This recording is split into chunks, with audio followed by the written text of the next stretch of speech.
Today we're going to be testing out a brand new tempered glass screen protector made by GATATOL for the new Galaxy S24 Plus. Now I've done some reviews on GATATOL's tempered glass screen protectors in the past. They seem to have done really well. Everybody seems to like them, so hopefully it continues with this year. And you're definitely going to want to stick around until the end of the video because I will be doing a drop and a scratch test to see how durable the screen protector is, and by the end of this video you'll know whether or not this screen protector is right for you. So let's get started. And then here we have a tempered glass screen protector by GATATOL. So we get 3 tempered glass screen protectors, 2 rear camera protectors, an installation guide, and an installation packet. So the first thing you're going to want to do is to clean off your screen really well. Take your installation guide, making sure that the top goes towards the camera on the phone, and just press it into place. Then take one of your screen protectors, peel off the protector underneath. Then just press this into the guide just like this. And then run your finger down the middle, and it should adhere to the screen. You can kind of help it along if you see some bubbles forming. Press down on the phone, lift up on the guide, and you're all set. Do have some bubbles here. Just press those out with my thumb. Very easy installation, looks really nice on the phone. We do also have a cutout for our front camera, and there's also a gap all the way around the screen, so it should be compatible with most cases. As far as touch, nice and smooth, just like the glass that's on the phone, and the glass is also rounded off on the edges. As far as fingerprint rejection goes, minimal smudges from fingerprints, and they very easily just wipe away. So let's test out our fingerprint sensor.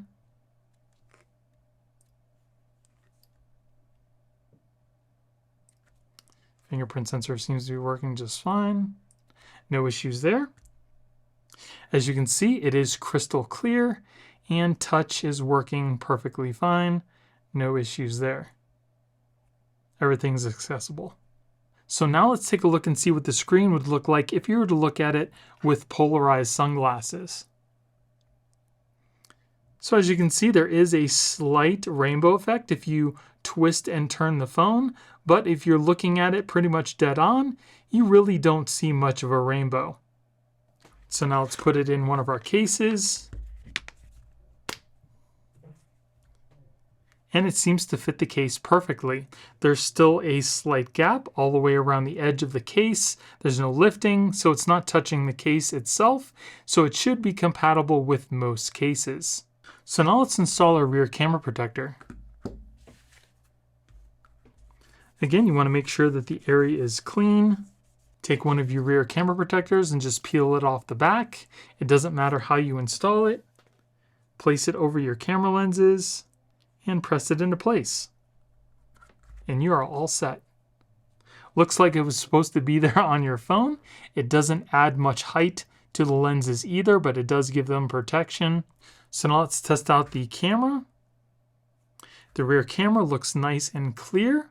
I don't see any issues with the protector being on your lenses, so you shouldn't have any problems taking video or pictures. Everything's looking great so far. Now let's move on to the scratch and the drop test. All right, so we're going to be dropping a 2.4 ounce steel metal ball at a height of 2 feet. If the screen protector doesn't crack, we'll move it up foot by foot until it eventually does. So let's start off at 2 feet. Moving on to 3 feet. Moving on to 4 feet. Moving on to 5 feet. 6 feet. 7 feet. 8 feet.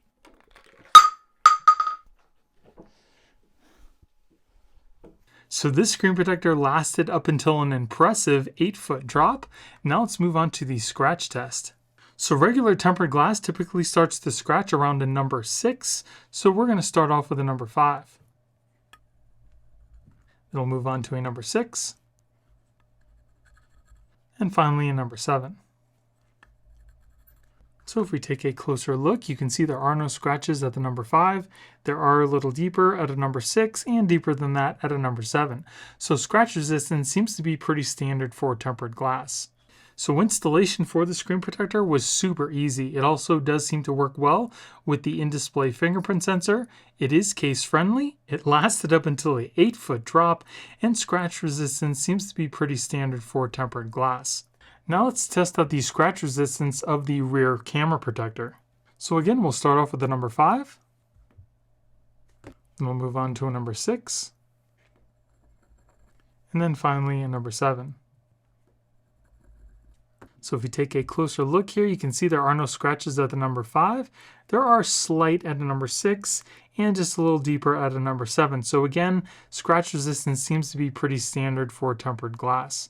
So once again, the GATATOL screen protector did not disappoint. If you're looking for a nice clear screen protector that's easy to install, that's case friendly, has good drop protection, I would definitely recommend this screen protector. And if you guys want to pick it up yourself, I will be putting product links in the video description. If you also enjoyed the video, it would really help out my channel if you gave me a thumbs up and consider subscribing. Thank you all for watching. I hope you have a great day, and I'll see you in the next one.